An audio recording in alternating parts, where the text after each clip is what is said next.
Y ahora, un mensaje de bendición con el pastor Víctor Manuel Buitrago. Bendito Señor Dios eterno, damos a ti la honra, el honor y la gloria. Ahora, Señor, te suplico en el precioso nombre de Jesús, que tu Espíritu Santo hable a nuestras vidas, a nuestras mentes, a nuestros corazones, y que esta meditación toque lo más profundo de nuestro ser. Te suplico que nuestra mente y nuestro corazón se dispongan para oír, para aceptar y para poner en obra tu palabra. Gracias, Señor, porque sabemos que tú siempre quieres lo mejor para nosotros. Por eso te damos gracias en el nombre de Cristo Jesús. Amén. Aviva tu obra en medio de los tiempos. En medio de los tiempos, hazla conocer.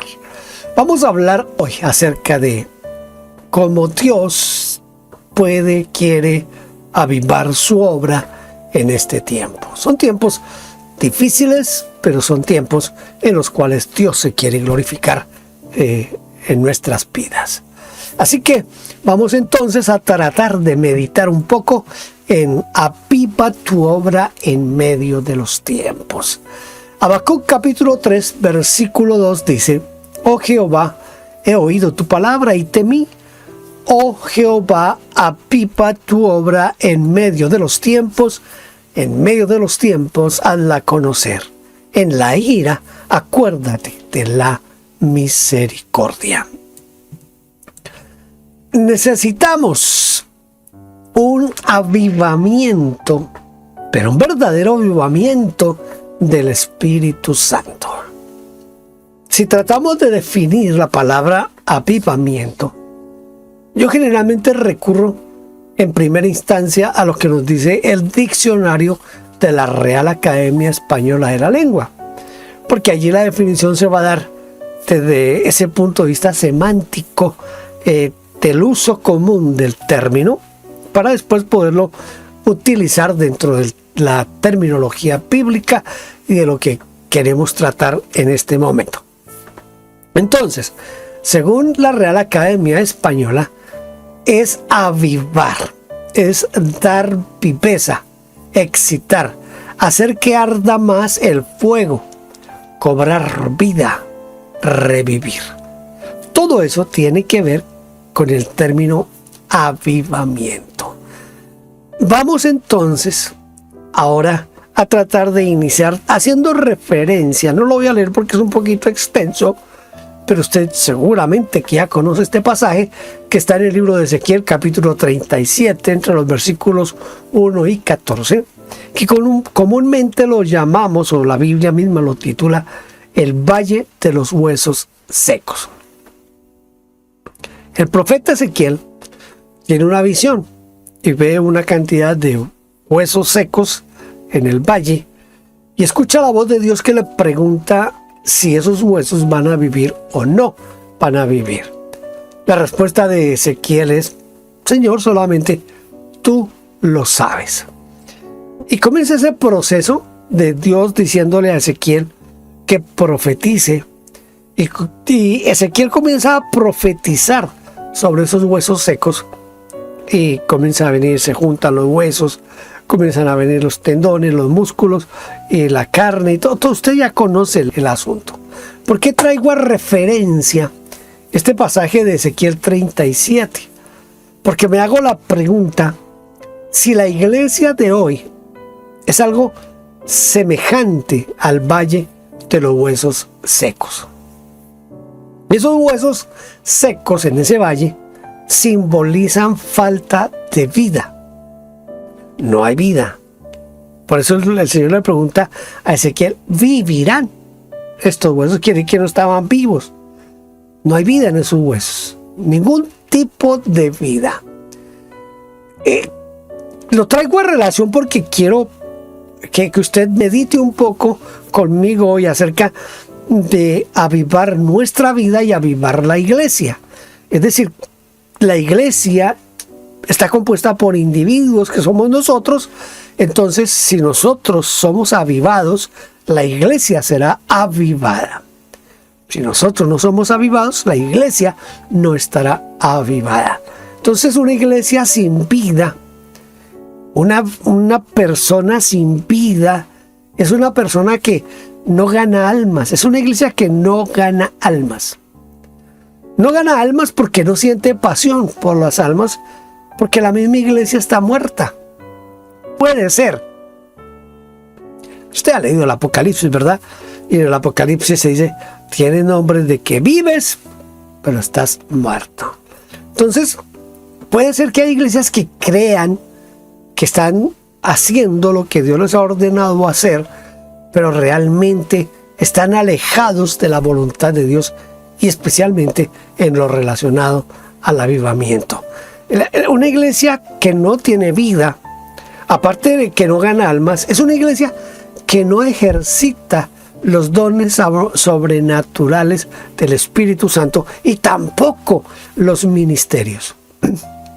Cuando uno mira la lista de Corintios, Romanos, encontramos allí una lista de dones, de ministerios, de capacidades con los cuales Dios ha equipado a cada creyente y a cada iglesia, y que la iglesia debe ejercitarlos para que sea una iglesia que muestra que tiene vida, que realmente está viva. Pero si la iglesia no ejercita esos dones, esos ministerios, es una iglesia que no está viva. También una iglesia, porque mire, los huesos están separados. Yo me imagino esa cantidad de huesos. Por un lado las cabezas, las calaveras, por otro lado las costillas, por otro lado los huesos de las piernas. Debe haber un desorden de huesos en ese valle. Eso indica que no hay unión. Una iglesia sin vida es una iglesia que no tiene unidad. No hay unidad. Y desafortunadamente la iglesia de hoy no tiene unidad. En nada, absolutamente nada. No hay unidad en la doctrina, no hay unidad en la liturgia, no hay unidad en el pensamiento, no hay unidad en el deseo y en el anhelo de ganar al mundo para Cristo. No hay unidad en nada. Entonces, una iglesia que no tiene vida es una iglesia que no tiene unidad. Dios tiene compasión de este tipo de iglesia. Porque dice aquí que cuando estoy leyendo en Habacuc, les dice que en medio del juicio, de la dificultad, Dios tenga misericordia. Dios tiene compasión de este tipo de iglesia. ¿Por qué razón? Porque mire cómo le dice Dios a Ezequiel. Profetiza. Le dice, profetiza, hijo de hombre, profetiza.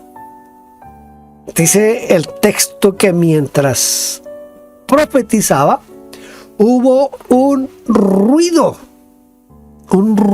Cuando yo pienso en eso, me traslado a Hechos capítulo 2, donde dice que cuando el Espíritu Santo vino sobre los 120, se escuchó como un estruendo. Se escuchó un estruendo y un viento recio. O sea, hubo mucho ruido en ese momento.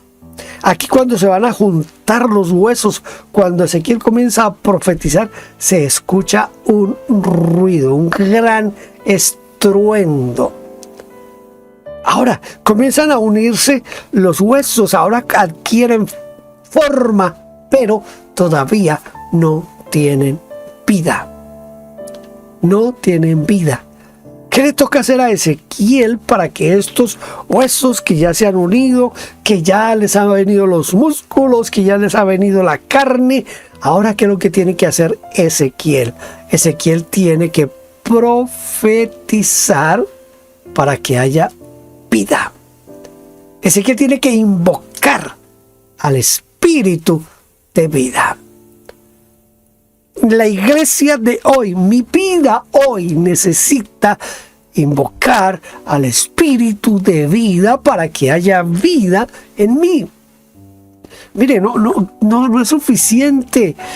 A veces nos conformamos demasiado porque hicimos un día una oración de fe y ya nos sentimos que ya no necesitamos más, que ya somos parte de la iglesia.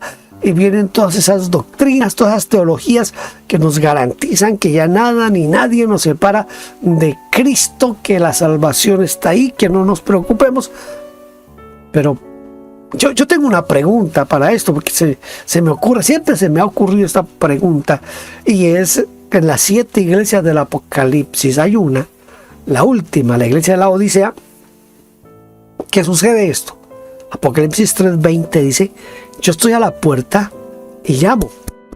Es decir, que el Señor toca a la puerta. Piensa en esto. ¿A dónde está tocando el Señor? Está tocando a la puerta de la iglesia. ¿Qué quiere decir? Que ahí estaba la iglesia y que estaba reunida la iglesia. Pero había algo bien característico aquí, y era que Cristo no estaba dentro de la iglesia. Cristo está golpeando la puerta a ver si lo dejan entrar a la iglesia. Por eso Él dice: si abre, yo entraré, cenaré con Él y Él conmigo. Pero es una iglesia cristiana sin Cristo. Hay muchos que se llaman cristianos, pero que no tienen a Cristo. Aquí Ezequiel tiene que clamar al Espíritu de vida para que venga y le dé vida a esos que eran antes huesos, pero que ahora tienen una forma, ahora que ya tienen músculos, ahora que ya tienen carne, ahora les hace falta la vida misma. Nosotros necesitamos esa vida. ¿Cómo fue el avivamiento que nos describe Hechos capítulo 2? Dice que hubo un estruendo por el poder del Espíritu Santo.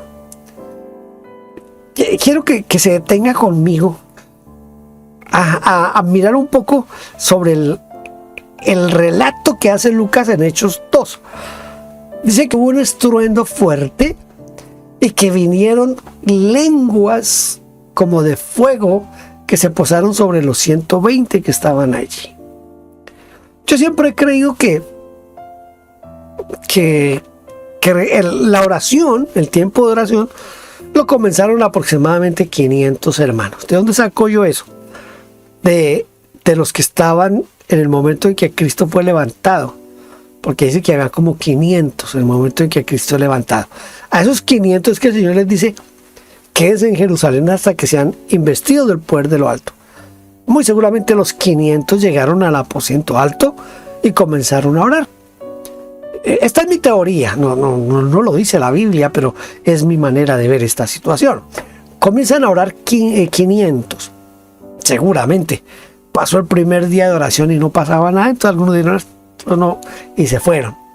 Segundo día y se fueron otros. Tercer día se fueron otros. Y así cada día se iban yendo porque no pasaba nada. Estaban orando, pero no pasaba nada. Pero en el 10º día, en el día del Pentecostés, es cuando viene el estruendo, cuando viene el viento recio, cuando las lenguas de fuego se posan sobre ellos. Hay nuevas lenguas también. Ellos comienzan en una forma sobrenatural a hablar en otras lenguas. Comienzan a hablar en otras lenguas. Por eso la gente dice: pero ¿cómo así? ¿Los gustos no eran todos galileos? Los gustos no son de aquí. ¿Cómo es que nosotros los escuchamos hablar en nuestra propia lengua? El fenómeno de las lenguas. Viene el Espíritu Santo, un estruendo, un viento, las lenguas que se posan sobre ellos, lenguas de fuego, pero aparte de eso, comienzan a hablar en otras lenguas, en nuevas lenguas. Pedro explica que es el derramamiento del Espíritu Santo que fue profetizado ya en Joel 2, ¿se acuerda?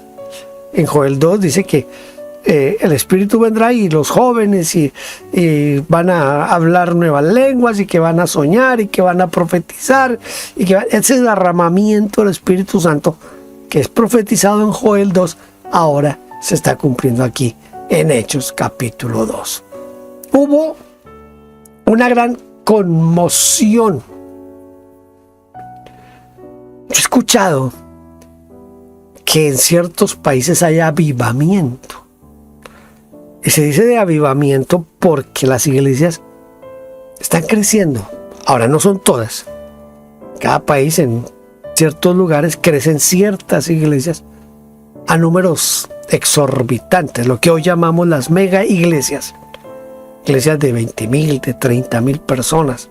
Creo que las consideran mega iglesias después de 5,000 personas. No sé, no tengo ni idea. Pero son iglesias grandes. Y por eso dicen que es avivamiento. Yo hice una predicación ya hace algún tiempo sobre 4 características de un verdadero avivamiento. Y mostré que, según la Biblia, el avivamiento no se puede medir exclusivamente por los números. Que puede ser un corolario, puede ser algo que se le añade al asunto, una consecuencia, pero no es el crecimiento numérico lo que define si hay o no hay avivamiento. Aquí en este momento, cuando el Espíritu Santo viene en Hechos 2, viene el fuerte ruido, el viento, las lenguas de fuego y luego los individuos hablando en otras lenguas. Esto muestra que hay una conmoción. Y esa conmoción trae algo que sí debe traer el avivamiento. ¿Qué es lo que sí trae? Arrepentimiento. ¿Qué le dijo la gente a Pedro? ¿Qué podemos hacer? Hemos pecado, hemos matado al Mesías, lo crucificamos, pero ahora ¿qué podemos hacer? ¿Qué podemos hacer? El arrepentimiento sí es parte del avivamiento. Una iglesia que no trae gente compungida de corazón, una iglesia que no trae gente que se arrepiente en el altar de su pecado, no puede hablar de avivamiento. Yo pienso que una de las señales más grandes de avivamiento es el arrepentimiento de la gente y viniendo a Dios confesando su pecado. Entonces hay conmoción, hay arrepentimiento, hay una conversión porque se convierten, pero no se quedan ahí, sino que Pedro les dijo, bautícense, y se bautizaron. Se bautizaron. Hay una secuencia. Es decir, arrepentimiento primero, compunción por el pecado que hemos cometido, reconocer que hemos pecado contra Dios, pedirle perdón y ahora, ¿qué espera Dios de mí? Dios espera que yo sea bautizado y que tenga una vida consecuente a ese nuevo nacimiento que he tenido, que está implícito en la santidad, en la santificación y en el ganar a otros para el reino de Dios. Si no hay esa cadena, si no hay eso, no se puede hablar de avivamiento. ¿Qué necesitamos nosotros hoy? ¿Qué necesitamos nosotros hoy para que haya un avivamiento? Miren, note esto. ¿Qué haremos, varones? Pecamos. ¿Qué haremos? Pedro les dice, arrepiéntanse y bautícense. Y van a recibir el don del Espíritu Santo. Para Pedro era muy claro que una cosa era aceptar a Cristo y otra cosa era ser lleno del Espíritu Santo. Cuando él habla del don del Espíritu, está hablando de algo, una experiencia posterior a eso de la conversión. No es este momento para hacer ese tipo de salvedades, pero arrepentimiento, conversión, llenura del Espíritu Santo. ¿Qué necesitamos hoy nosotros para que haya un avivamiento? Primero, reconocer que nos hace falta esa vida abundante de la que habla la palabra de Dios. El gran cuestionamiento es, ¿estamos los cristianos viviendo una vida plena? Una vida que es autosuficiente, tenemos tanta vida que tenemos vida para darle a otros también vida, o simplemente cambiamos de religión o cambiamos de templo a donde vamos a cumplir con nuestras liturgias. Entonces reconocemos, si queremos avivamiento, necesitamos reconocer primero que nos hace falta esa vida abundante de la que habla el Señor Jesucristo, de la que habla la palabra de Dios. En segundo lugar, necesitamos invocar al Espíritu de vida, así como lo hizo Ezequiel. Ezequiel tuvo que invocar al Espíritu de vida para que le diera vida a esos huesos que estaban secos, que fueron después juntados y comenzaron a tener los músculos y la carne. Ahora Ezequiel clamó al Espíritu de vida para que esos tuvieran vida. Nosotros necesitamos clamar al Espíritu de vida, que nos llene de esa vida abundante de la cual el Señor habla allá en Juan capítulo 10 versículo 10. Necesitamos entonces reconocer eso, necesitamos invocar al Espíritu Santo, necesitamos, si hay pecado, reconocerlo, confesarlo, arrepentirnos de nuestro pecado, confesar nuestro pecado y de esa manera despojarnos de todo peso que nos asedia y poder correr la carrera que tenemos por delante. Voy a hablarle de algunas cosas que normalmente la iglesia no las considera pecado. No evangelizar, no ganar a otros para Cristo. Mire, a usted en la iglesia lo ponen en disciplina porque de pronto un día se emborrachó. Pensemos en eso. O lo ponen en disciplina porque le coqueteó a una señora casada, o usted siendo casado, le coqueteó a una señora casada o a una niña soltera. Eso es causa de disciplina. Pero ¿sabe usted de alguna iglesia que ponga en disciplina a alguien por no ganar almas para Cristo? ¿Cierto que no? Pero ese es un pecado grave. Recuerde lo que el Señor le dijo al profeta Ezequiel también. Yo te puse como atalaya. Yo te puse para que avises. Si tú avisas y la persona no hace caso, listo. Usted ya salvó su responsabilidad. Pero si usted no le avisa, el pecador va a morir por su pecado, pero tú que no avisaste, también vas a pagar. No evangelizar, no ganar al mundo para Cristo es pecado. Y es uno de los pecados que menos se considera pecado en la iglesia hoy, pero que sí la iglesia necesita confesarlo, arrepentirse de ese pecado. Tenemos más de 8,000 millones de habitantes sobre la tierra. Aproximadamente tenemos, haciendo los cálculos más optimistas que podamos hacer, tenemos 1.500 millones de cristianos, aunque ahí están metidos los católicos, que son casi 1.200 millones. Entonces, pero pensemos que somos cristianos 1.500 millones. De todas maneras, hay 6.500 millones que no conocen a Cristo. ¿No es pecado dejar de hablarles? Sí es pecado dejar de hablarles. Necesitamos arrepentirnos de ese gran pecado. Hemos pecado al no obedecer la gran comisión. Hasta que es que algunos piensan que es la gran opción. No es la gran opción. Es la gran comisión. La gran comisión, y hay que cumplirla. Hay una desobediencia, la desobediencia es pecado. Uno de los pecados más graves y peligrosos que tampoco en la iglesia se predican como pecado es la indiferencia espiritual. Y la iglesia está llena de ese pecado, la indiferencia espiritual. No hay nada peor que la indiferencia. Mire, eso es peor que el adulterio, que la fornicación, que el robo, que la mentira. Yo sé que delante de Dios los pecados no se pueden clasificar, que este es mayor, que este es menor, que este es peor, que este... No, todos son pecados. Pero como estamos acostumbrados a catalogar pecados y a poner pecados más graves que otros, el adulterio lo consideramos un pecado, la borrachera lo consideramos un pecado. Pues nunca he escuchado que en una iglesia pongan a alguien en disciplina por no estar lleno del Espíritu Santo, aunque Efesios 5:18 dice: no os embriaguéis con vino, en lo cual hay disolución, antes bien sed llenos del Espíritu Santo. ¿Se ha escuchado que a alguien lo pongan en disciplina por no estar lleno del Espíritu Santo? No. Hemos llegado a un momento en la iglesia en la que hemos trastocado, hemos cambiado los valores y los principios del reino de acuerdo a como nos convenga.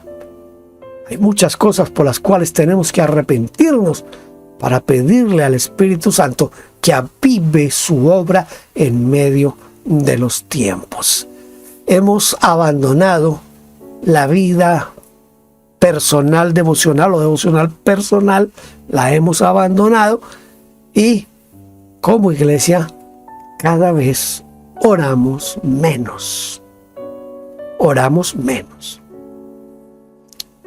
Yo he retado en varios lugares a que hoy es tan fácil a través de los teléfonos celulares o de los relojes cronometrar. Y me gustaría que usted que me está escuchando en este momento hiciera este ejercicio. En el próximo culto de su iglesia, pensemos en el culto dominical. En el próximo culto dominical de su iglesia, cronometre cuánto tiempo tienen en su iglesia para orar en un culto. Usted va a encontrarse con una gran sorpresa. Que un culto, pensemos en un culto de hora y 30 minutos, de hora y media. En un culto de hora y 30, que estamos más o menos entre 35 y 40 minutos cantando. ¿Cuánto tiempo pasamos en anuncios? En decir que el próximo domingo hay culto.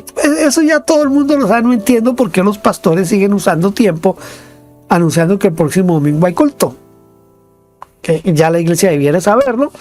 Además, para eso existen los boletines, hoy en día existen los correos electrónicos, hoy existen los grupos de WhatsApp. Hay una cantidad de formas de evitar invertir el tiempo del culto en anuncios.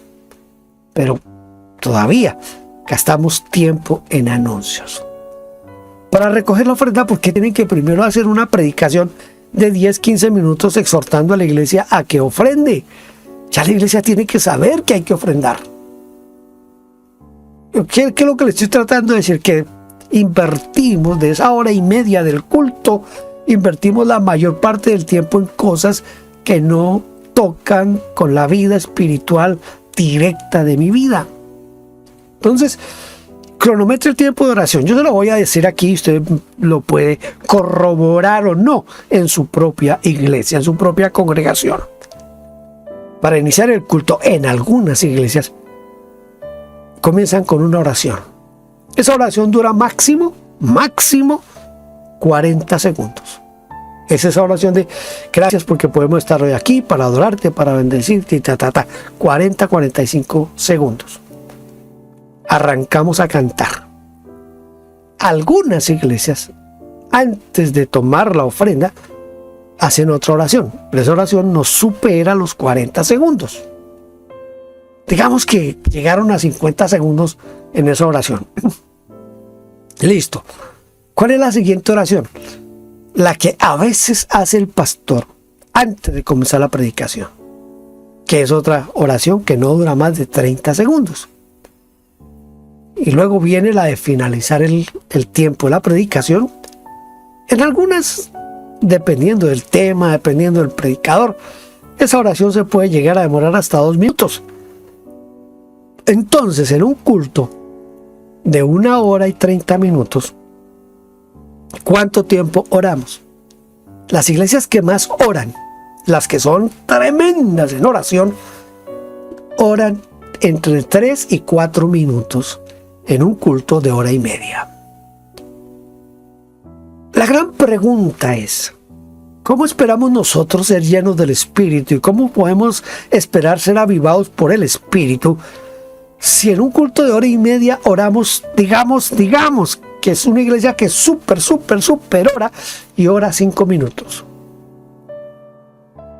¿Sabe por qué le hice la cuenta de los 500 hermanos y que comenzaron el primer día tantos, el segundo tantos, hasta que llegaron al día del Pentecostés que no había sino 120? Porque antes del bautismo, de la llenura, del descenso del Espíritu Santo, estuvieron 10 días en oración. No estaban viendo el partido de fútbol, no estaban viendo la eliminatoria para el Campeonato Mundial de Fútbol o de béisbol o de hockey. No, estaban orando. 10 días en oración. No había un avivamiento prefabricado, no tenían el grupo musical con la batería, las guitarras eléctricas, las luces, el humo y todo eso para decir que estaban avivados. Era un avivamiento genuino que terminó en la conversión de miles de personas y bautismo de miles de personas. Eso es el avivamiento. Por eso hoy más que nunca necesitamos, como el profeta Habacuc, clamarle a Dios: aviva tu obra en medio de los tiempos, hazla conocer. Hemos abandonado la oración, desafortunadamente. Hemos abandonado el clamor.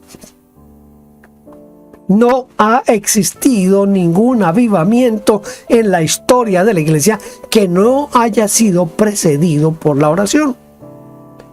Todos los avivamientos que usted busque, oye, es muy fácil a través del Google buscar los avivamientos y darse cuenta cómo se iniciaron esos avivamientos. Yo voy a mencionarle aquí algunos que tengo anotados. Los 5 avivamientos más importantes del siglo XX fueron: el avivamiento de Gales en Inglaterra, que ocurrió en 1904 y 1905. El segundo es el de Corea en 1907. El de Chile en 1909, el de Ruanda en 1935, el de Timor en Indonesia en 1966-1968. Todos estos grandes avivamientos trajeron arrepentimiento, confesión de pecado y fueron después de mucho clamor, de mucha oración. Ese avivamiento que les menciono aquí de Corea, eso es un avivamiento que vino después de que unos jóvenes de un instituto bíblico, un seminario bíblico, sintieron que faltaba algo y se dedicaron a orar, hasta que vino ese avivamiento. Oh Jehová, aviva tu obra en medio de los tiempos. Yo soy parte de esa obra. Yo necesito ser avivado por el fuego del Espíritu Santo. Usted necesita ser avivado. La iglesia de hoy necesita ser avivada por el fuego del Espíritu Santo. Dios quiere avivar su obra en medio de los tiempos. Y que es nuestro tiempo. Pero nosotros necesitamos cambiar nuestra vida, nuestro rumbo, nuestra manera de ver las cosas y nuestra manera de asumir nuestra relación con Dios. Debemos empezar por clamar y orar por un avivamiento. El avivamiento traerá a los pecadores a Cristo Jesús. Traerá el ejercicio de los dones sobrenaturales del Espíritu Santo. Traerá el ejercicio de los ministerios que el Señor le entregó a la iglesia.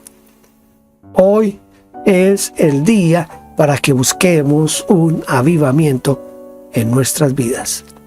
Clamemos al Señor por un avivamiento en mi vida, en mi congregación, en mi ciudad, donde quiera que yo esté, que haya avivamiento por el fuego del Espíritu Santo. Dios Santo, yo te suplico ahora en el precioso nombre de Jesús, que avives mi vida. Avívala con el fuego del Espíritu Santo. Aviva mi mente, mi corazón, mi alma, mi espíritu, todo lo que yo soy. Avívalo con el fuego del Espíritu. Y te ruego que avive la iglesia donde tú me tienes asistiendo. Avívala con el fuego del Espíritu Santo. Y te ruego que avives con tu fuego a cada uno de los que han escuchado esta meditación. Y que sea tu Espíritu quien obra y quien actúa en la vida de ellos. Gracias. En el precioso nombre de Jesús. Amén. Amén. Espero que esto no se quede en una simple meditación, sino que usted busque que su vida sea avivada por el fuego del Espíritu Santo. Y clame conmigo y clame como Habacuc. Oh Jehová, he oído tu palabra y temí. Oh Jehová, aviva tu obra en medio de los tiempos. En medio de los tiempos, hazla conocer. Dios le bendiga. Gracias por vernos. Favor inscribirse en nuestro canal. Denos un like, toque la campanita y déjenos su huella con un comentario. Bendiciones.